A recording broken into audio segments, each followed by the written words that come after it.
Hey everyone, Kevin here from PSNGR1. Just wanted to go through the process of signing up a company, what that looks like, and what the end result looks like as well once your company has signed up with PSNGR1 and you're in the tool.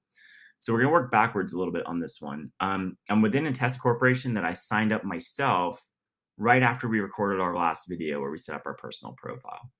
I can tell I'm in my test corporation because, like I mentioned in our first video on this specific page knowledge base, that the personal instance would be up here. But if you're a part of a corporation, you'd see the name of your corporation or the logo of your corporation or whatever on this dropdown.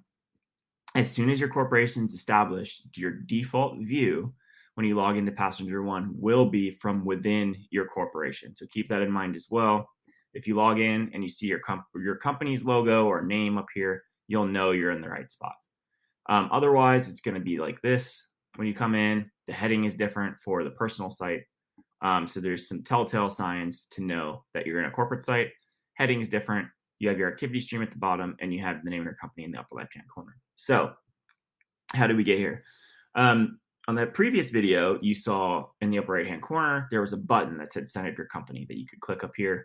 That's always present if you haven't signed up your organization before. Since we signed up our organization, I'll show you there's a second way to do that, and it's to go ahead and click from the drop down here and click sign up a company.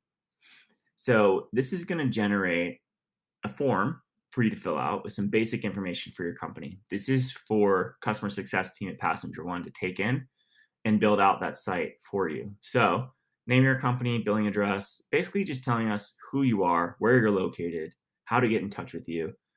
And last but not least, we do ask about a travel agency or a travel management company at the bottom. So that's one of the cool things about PSNGR1 is we can actually work with your preferred travel agency. So if you're using somebody right now for maybe your offline travel program, or maybe you even have an online travel program through a different online booking tool, you can still use PSNGR1 with your agency. You either have to just simply say yes to this question and select the agency from the drop down here, or say no. And when the customer success team gets in touch with you, let them know that you are working with an agency, but they weren't on that drop down list.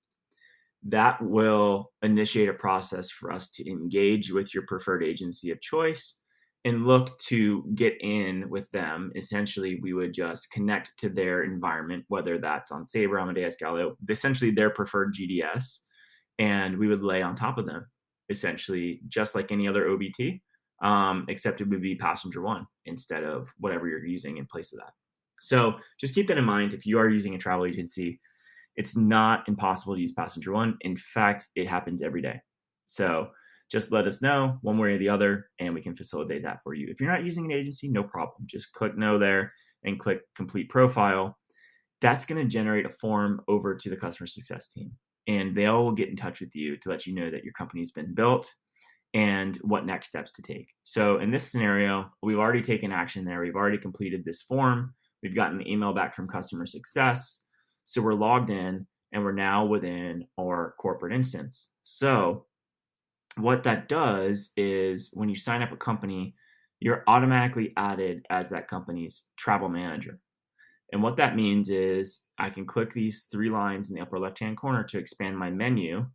And I see now I have an extra tab called Travel Manager. And we will go much further into the Travel Manager tab on a separate video and knowledge base for travel managers specifically. But for this video, just to give you a brief overview of what's happening here. So many of these different categories actually control settings on the site. So we have a couple of things going on. We have a People tab where I can invite other users in or create additional users to use PSNGR1 underneath my corporation. So my coworkers, whoever else. I can create travel policies, which will require its own video as well, but essentially I can dictate user behavior on the site. So if I'm trying to put some cost savings measurements around my travel program, I can do that. I can set corporate forms of payments. I can look at the trips that have been booked throughout my company. I can post messages to my activity stream to let my travelers know what's going on with the travel program. I can set company settings here, basic information, user permissions, things like that. We even have integrations with expense tools, and we have a marketplace which will show you your spend on various carriers, etc. So lots of different utilities in the Travel Manager tab that will give you access if you sign up your company and you are the user that submitted that form. Now, that's not to say that you can't invite other users into the tool via the people section and add them as additional travel managers here under the permission settings. And you can have, cohorts in here who are doing admin work as well.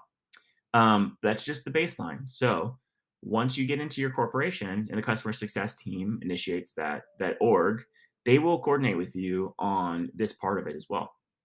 So lots to do, lots to unpack here. Lots of value in bringing your travel program onto Passenger One as a corporation. Anything from policies to trips, all kinds of things, unused tickets. There's lots of value add here. Not to mention, the discounted rates across the board on air, car, hotel, and rail that we have through the tool. So that's about the short of it on building a company in Passenger One, the steps that you have to take to get into the system. Like I said before, on previous videos, if you have any other questions about this video or any of the ones you've seen before, please feel free to reach out to us at support@psngr1.com. And I will talk to you next time. Thanks very much. Bye-bye.